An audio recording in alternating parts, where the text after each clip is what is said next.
The Sega Master System. The challenge will always be there.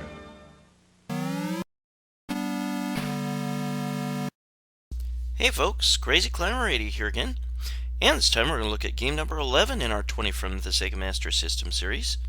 And this game was originally an arcade release by Taito in 1987. It was very, very, very cool, and this is a very, very, very good port. And this is called Rastan.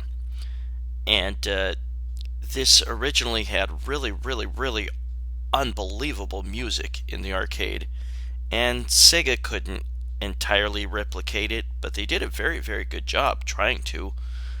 This was released in 1988 for the Sega Master System, and yeah, it's a very, very good port.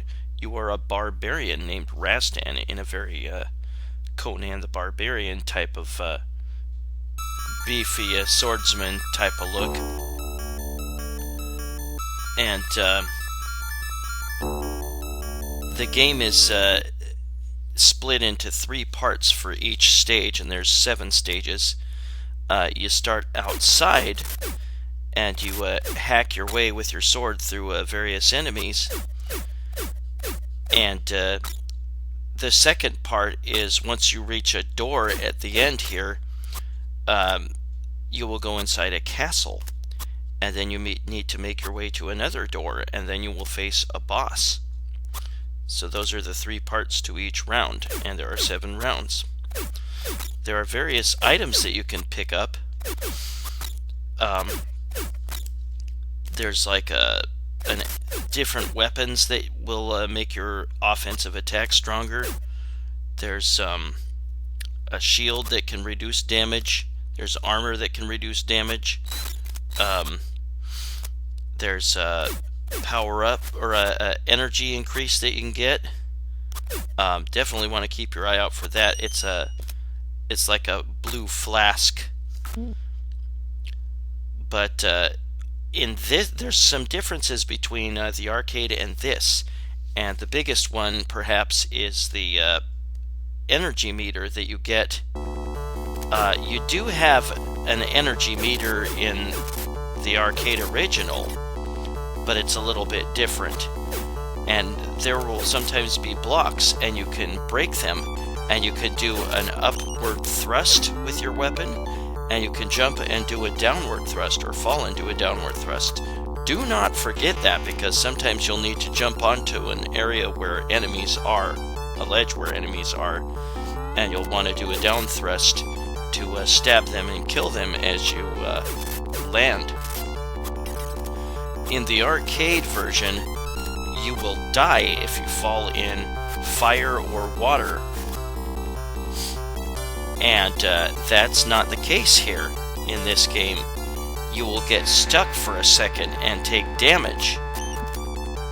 And sometimes it seems like there is no way out. And here I got a fire sword.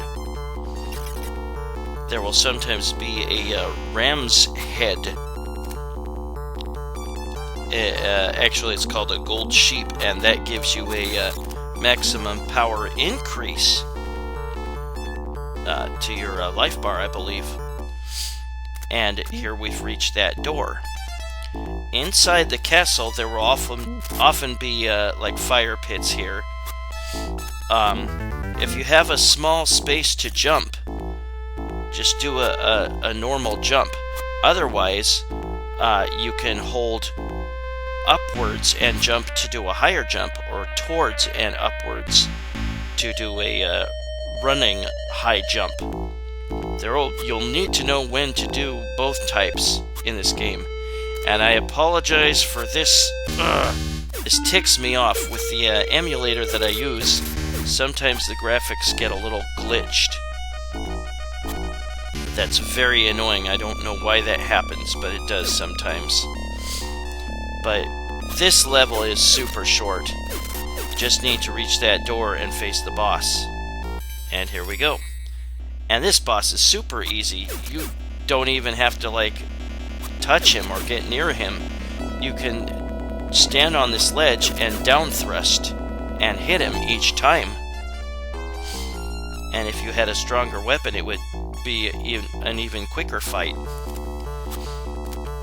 but that was the end of stage 1.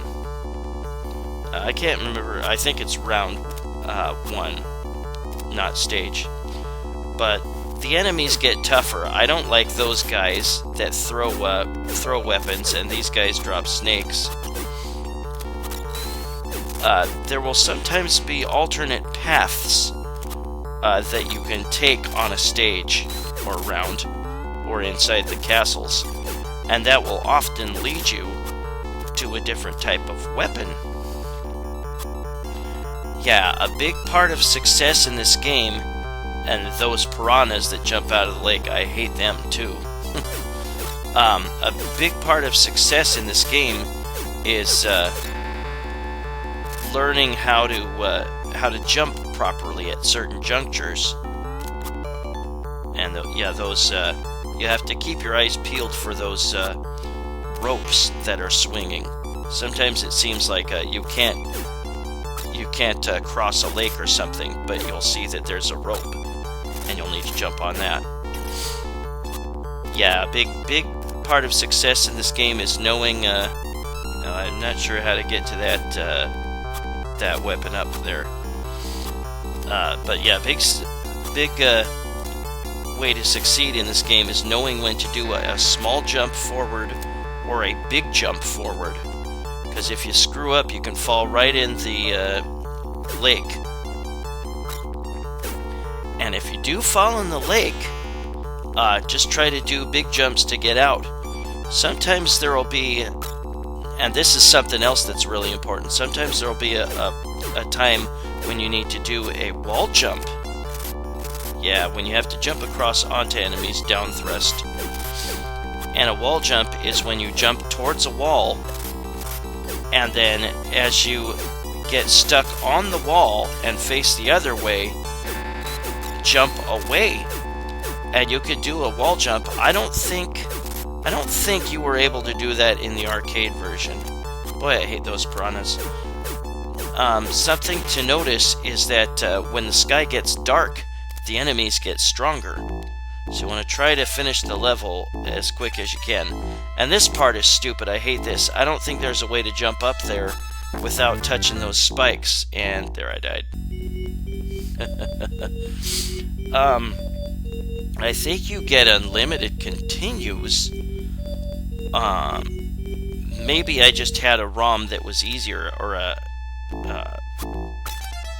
maybe it's not supposed to be that way. But if you do not get a continue, then there's a trick to get infinite continues. At the title screen, you hold down left and press 1 and 2 together at the Sega logo when it appears, and you'll get infinite continues that way. But again, if you see alternate paths going somewhere in the castle or outside, then that will usually lead to a different kind of power-up, a different kind of weapon. And there's an axe, there's a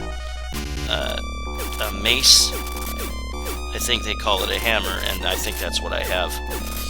And there's a fire sword, and the fire sword will shoot fireballs, which is very nice. You can duck under that spiked ceiling, and it will not jab your head. There's just various ways to win against these bosses. They have weak points, and you have kind of a turbo stab. You can, I think, you can hold, upwards and hold down the fire button, and you'll repeatedly stab upwards, and that's very useful against a lot of the enemies. Or you can stand on the upper ledge and jump over the enemies in down thrust as they pass by. That might also work.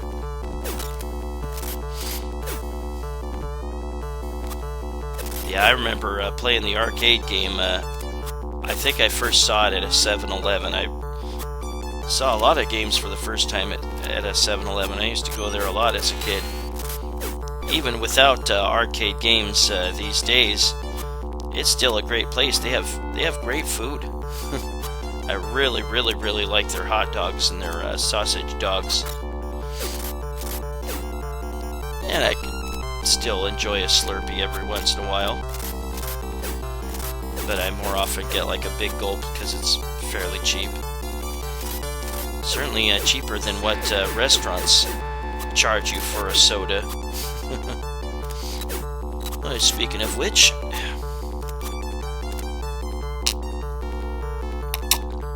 sorry to drink a Coke in your ear. Hope you were able to enjoy the Super Bowl, or if you didn't, if the team you didn't want to win won, kind of like me. I hope you at least got some good food to eat. If there was an instance where you just wanted to do a normal jump from the edge, and yet if you get stuck in a fire pit, you have to drop down to the left. If you get stuck in a fire pit, or maybe a lake, and you can't seem to jump your way out of it, try a wall jump.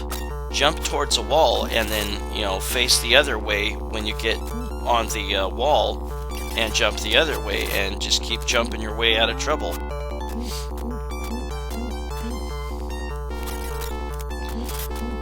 Now, come to think of it, that one part in an earlier castle where there was crap. There's another glitch. Sorry about that. Nothing I can do about that. That happened in, I think, Power Spikes 2, an earlier game in this series. Very annoying. But those areas are where you want to do the high jump. Yeah, if you get stuck in a pit and you can't seem to jump your way out of it normally, try to do the wall jump. As I was saying earlier, there was an earlier part in one of the castles where you had to jump onto a ledge where there were spikes jutting out. Maybe doing a wall jump repeatedly to get yourself onto that ledge would have kept me from getting stabbed by the spikes. But yeah, there's some differences between this and the arcade. Like I said, most notably, you die automatically if you fall in water or lava in the arcade. You can pause the game and you'll see your score, your weapon, any special weapons you picked up, what kind of armor you're wearing, etc., etc.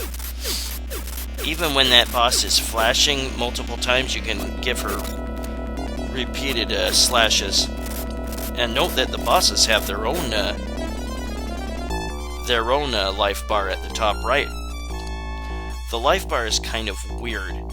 It doesn't drain downwards. It drains upwards. See, it's all green. That's good. You've got full energy. And it starts to fill up with red as you get injured. In the arcade game, it was like a big heart that would pulsate, I think, as and it would increase in rhythm as you continued to get injured. It was kind of gross looking. But yeah, Sega did a pretty good job trying to replicate the music, but it's just not as loud and building and pounding as the arcade version. That really got your blood pumping. That red flask, do not pick it up. It takes away some of your energy. If you do fall in the water or in the lava, you don't lose a whole lot of energy as you get stuck in place and keep taking damage. That's fortunate. That sure beats the hell out of... definitely pick up the blue flasks. Get some energy back. That's better than automatically dying, as in the arcade, from falling into water or lava. Those bees, they are a pain in the ass in this game. I wish those spikes would kill the enemies, but they don't. And now it's nighttime again, so the enemies get stronger. It kind of looks weird. It looks like it should be a waterfall, but the water, it's just a wall of water. I paused here. I'm not sure why I did that. Sorry. but you get to see what round you're on as well, and what other item you've picked up. All the items that you can have, there's an axe, hammer, and a fire sword that are the weapons you can pick up. There's a shield that reduces damage from attacks, a mantle, it's a cloak that reduces damage by a half. It's hard to see in here, isn't it? There's an armature that reduces all damage from the enemy by a big amount. That's armor. Medicine, the blue flasks that increase your power. Really hate those piranhas and those bees, and I've got both of them right here. There's a brown flask that reduces your energy, and there's the axe. There is a gold sheep that increases your maximum power, and there I had to do the wall jump a little bit. But learn to do the wall jump. That can really save your bacon, especially if you fall into a fire pit or into a lake. That is a collapsible walkway there, I believe. Ah, crap, yep. Fortunately, there was a rope hanging there, but I could have done the wall jump to get out. There are also jewels you can pick up just for points. There is a ring you can pick up that gives you a faster weapon swing. There is a rod that increases the time length of your defensive items, and there is a time limit on your offensive items too, on your weapons that you pick up.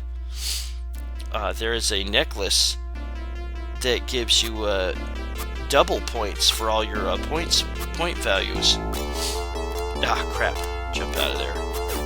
My energy's almost up. Oh, good. Ah, damn it! Shit, it disappeared. There is a cloth that can kill all enemies on screen. Yeah, try not to get hit by that brown water. I don't want to know what that water is if it's brown.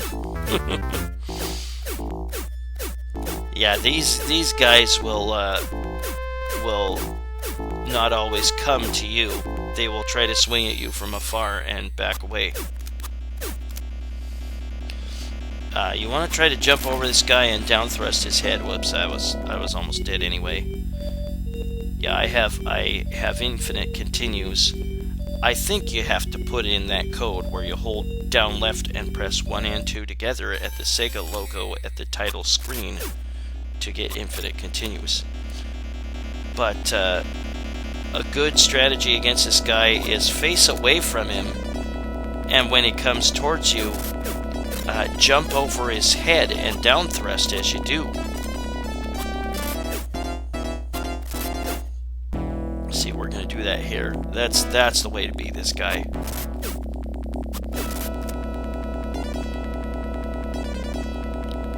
But yeah, you see that he's almost dead. His energy will fill up with red, and then he'll die. That's the end of that round.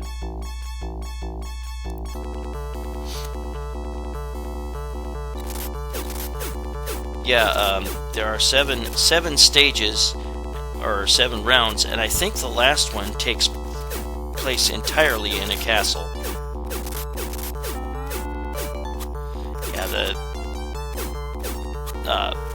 me and my friends that played Rastan in the arcades or convenience stores or whatever were big fans of the music, and there you can drop down and get that mace, or as they call it, a hammer, and then you'll need to do the wall jump to get out, I think. But yeah, those jewels will give you extra points. That's all they do. And now we have these stalactites, or was it stalagmites, that pop out of the ground and stab you.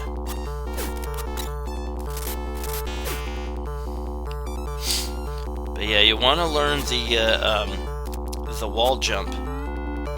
That'll save your bacon if you fall into a fire pit or whatever that it seems like you can't get out of. And in some instances, you will have to use a wall jump, or you can't advance in the game. And also know when you got to do small jumps forward, and when you need to hold up or up forward and jump to do a big jump.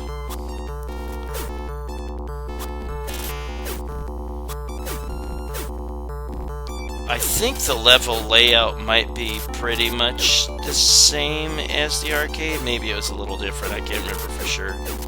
But I don't remember if you could use the wall jump in the arcades. Or in the arcade version.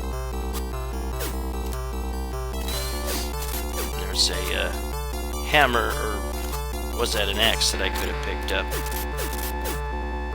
But yeah, when the screen stops scrolling, then there's the door that you need to, whoops, there's the door that you need to go into to go to the castle. And that's something that you can note if the screen is too dark to really see much. If the screen stops scrolling forward, that's probably where the door is, where you can advance to the next stage. Oops. I wish I could stab him from below. I'm in pretty big trouble here. Ooh. Well, I didn't get much energy back. Yeah,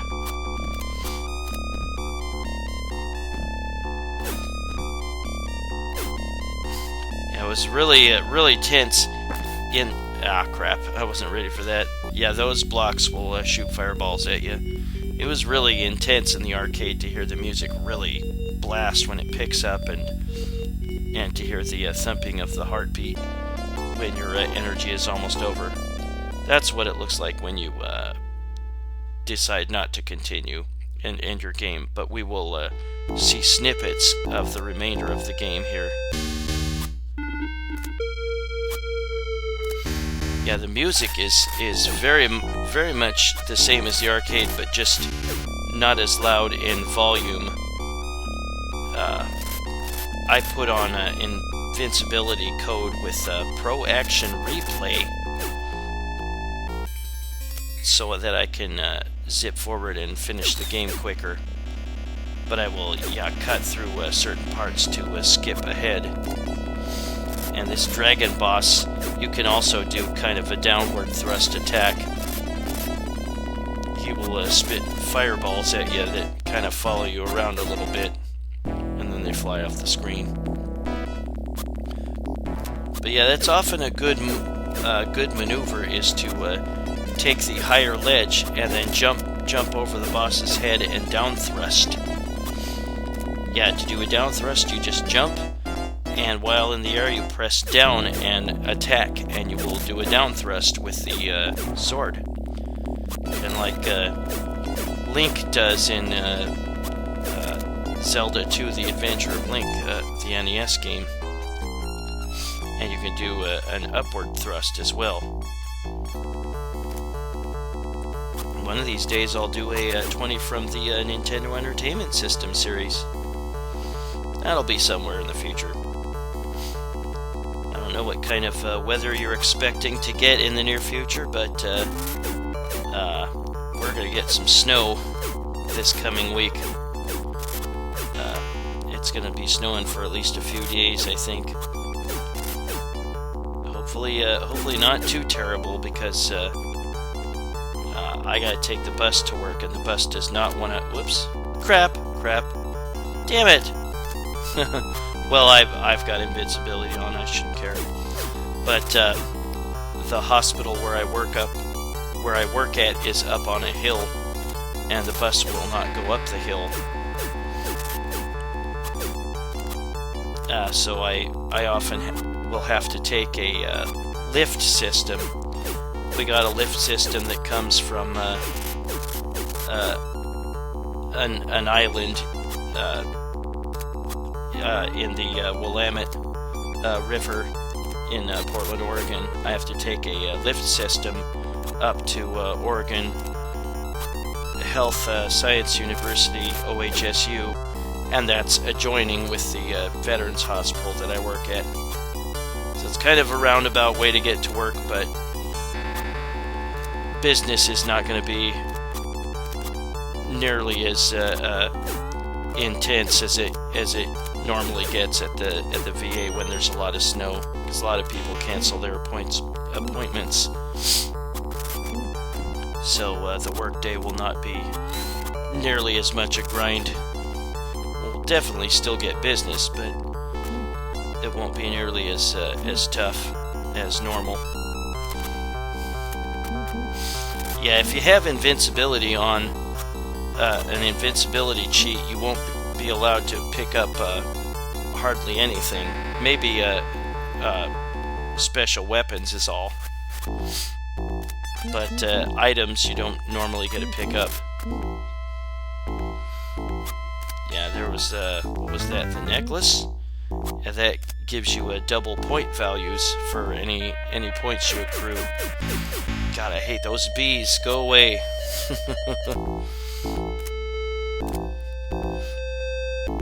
Yeah, you can't kill those rocks that spit fireballs.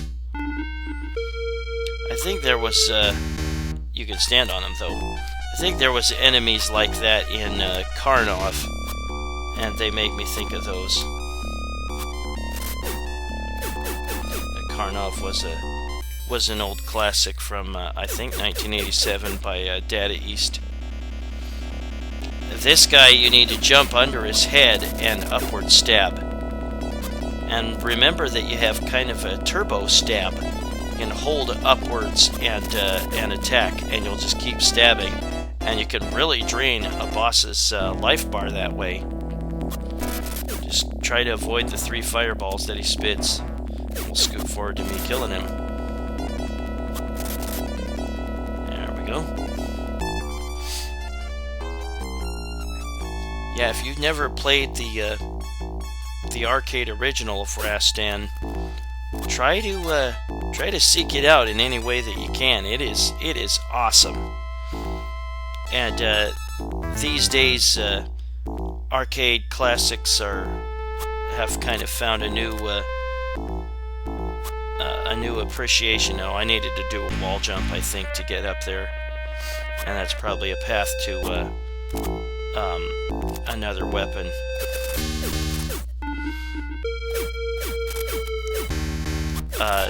On the last castle, I believe, there are alternate paths to go, and there will be some false walls that you can walk through. But we're almost to the end of the game.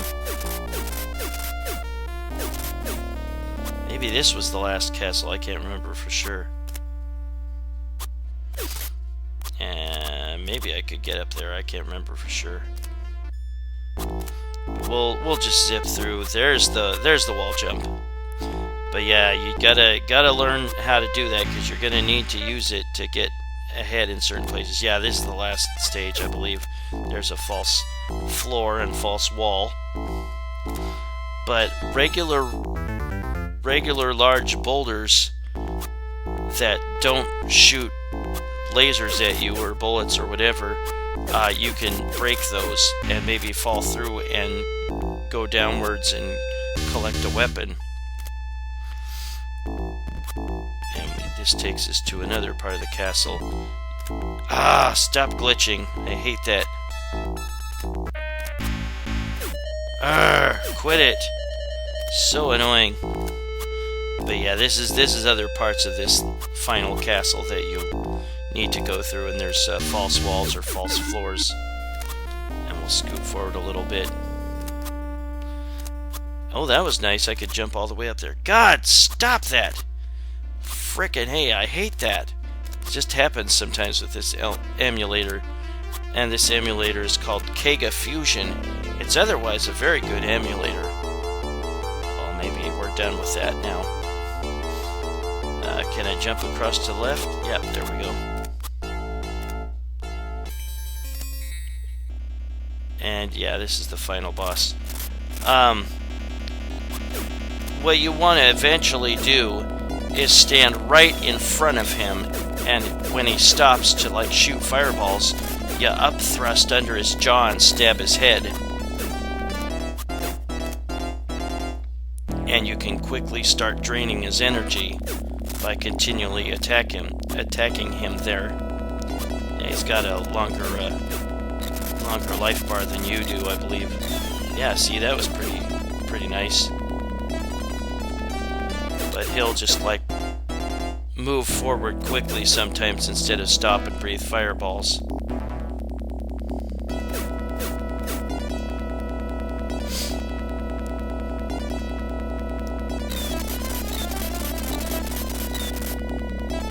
Yeah, he'll miss you if you're real close with his fireballs when he stops and breathes fireballs. That'll allow you to stab his jaw from below. And here is the ending to Rastan. It's got some English.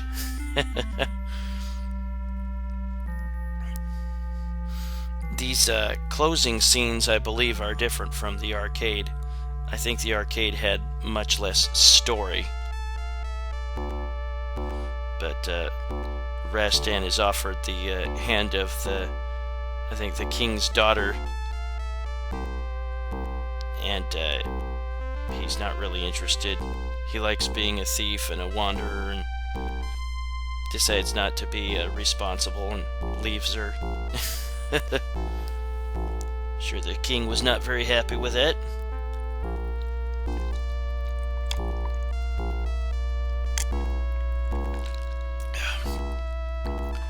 Well, I thank you for watching Rastan. This is a great arcade port. This was created by Taito, originally for the arcade in 1987, and the Sega Master System port was released in North America and Europe in 1988.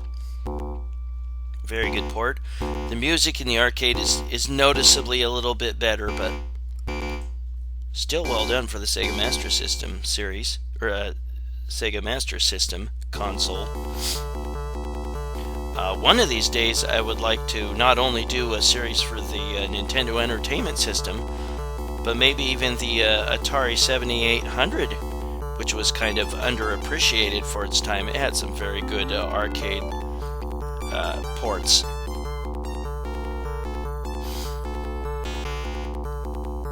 Yeah, after the release of the Atari 2600, the other systems by Atari really did not even come remotely close to the success of the 2600.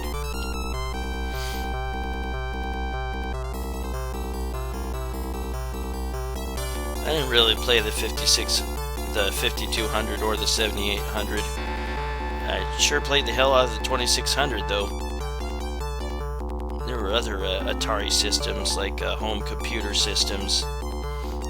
I didn't really play those either.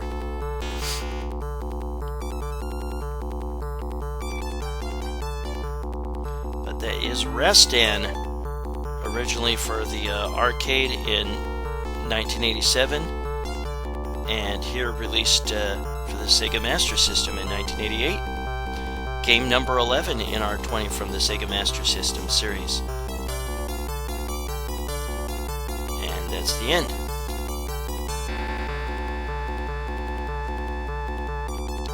But that was Rastan, created by Taito and licensed to Sega for the Sega Master System in 1988. Well, I thank you for watching, and I hope you join me soon for game number 10 in our 20 from the Sega Master System series. Y'all have a good one, and I will see you later. Bye-bye, folks.